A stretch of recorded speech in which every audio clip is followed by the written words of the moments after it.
Ladies and gentlemen, boys and girls, welcome to another episode of Safety with Fat Boy. It is Saturday night, June 6th. Let me point something out real quick.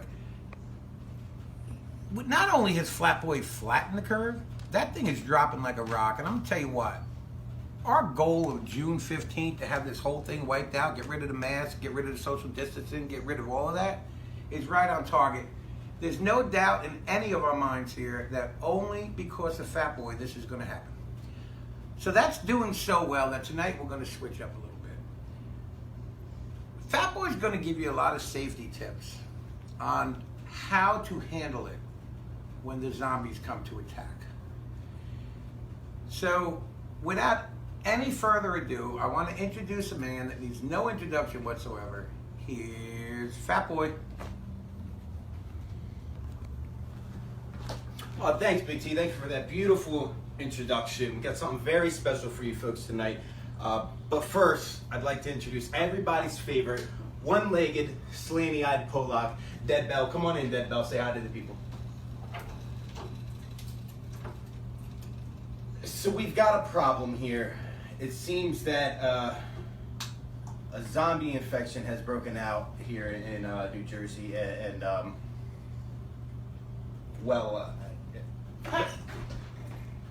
she's a zombie. So we're going to talk a little bit about the zombie apocalypse tonight, and if it does ever happen, what you should do. So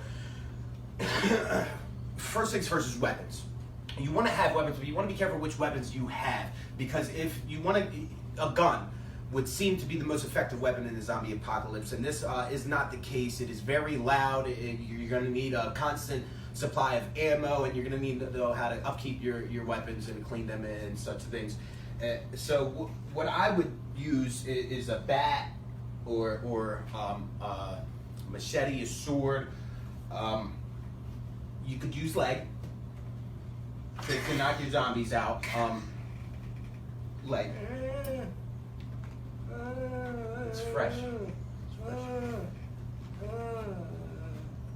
My personal favorite would be to use an axe. Use an axe to cut the zombie's head off. Right here, at this point, you can cut the zombie's head off. So, oh, this one's a little feisty.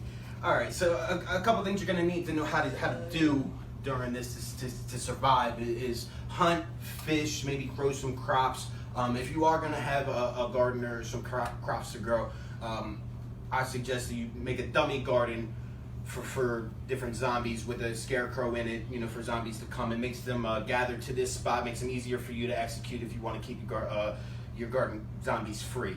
And then you could also use Listerine to purify the soil, as always.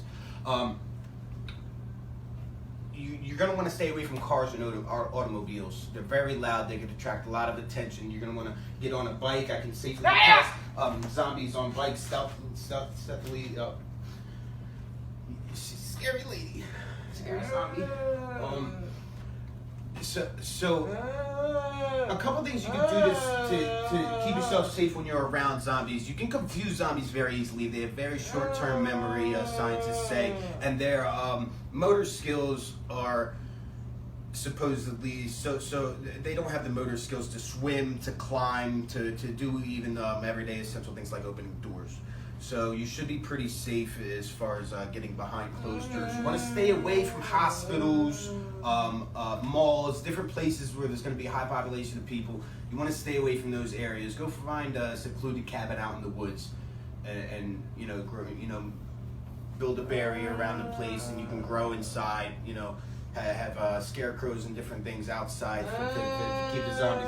She doesn't even realize that I'm a human, because you can actually disguise yourself to be a zombie, and I'm actually so dirty and filthy right now.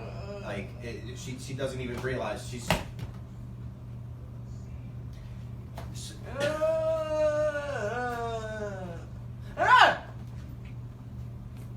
So killing zombies, there's only one way to for sure kill a zombie. You want to make sure that you get the head, and you want to destroy the brain. Destroy the brain until the zombies. This thing's not dying. All right. So once you've destroyed the brain, the zombies should be dead. And you can also tell you want to be careful hunting and fishing because animals could be infected with this virus as well. And one way to find out if the animal is infected, just cut its head off, and if it's still trying to bite you, it's probably infected with the virus that made it a zombie. So, a couple fun facts. If a zombie virus ever did break out, we are pretty much fucked. Because anything that's that strong is going to be hundreds of times stronger than H1N1, the COVID-19 virus, any of these things, and it is sure to wipe out the entire community throughout the whole world. So we are pretty much fucked if this ever does break out. So that's all the tips that we... Oh, shit. It was not dead. I didn't know they sleep, apparently. Put that back where it goes. Alright, so this was a very special episode for you, Ron, from Newark, Delaware. So keep sending in your suggestions and we'll keep on performing them.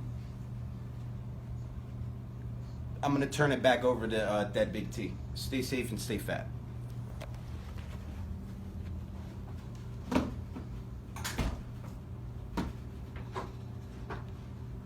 I can't figure out how to open the door. Okay, folks, so Fat Boy has now showed you when the zombies attack exactly what you can do to keep yourself safe. He has now flattened the curve. He's almost wiped out Corona. He has now showed you how to survive a zombie attack. Without Fat Boy, where would any of us be? Who is Fat Boy? I want you all to join us again Monday night for the start of season 3 here on Safety with Fat Boy, when we'll have many, many more so helpful safety tips from Fat Boy. Without Fat Boy, we're all fucked. Pibbity, pibbity, pibbity, popcorn player. Have a great night and a pleasant tomorrow.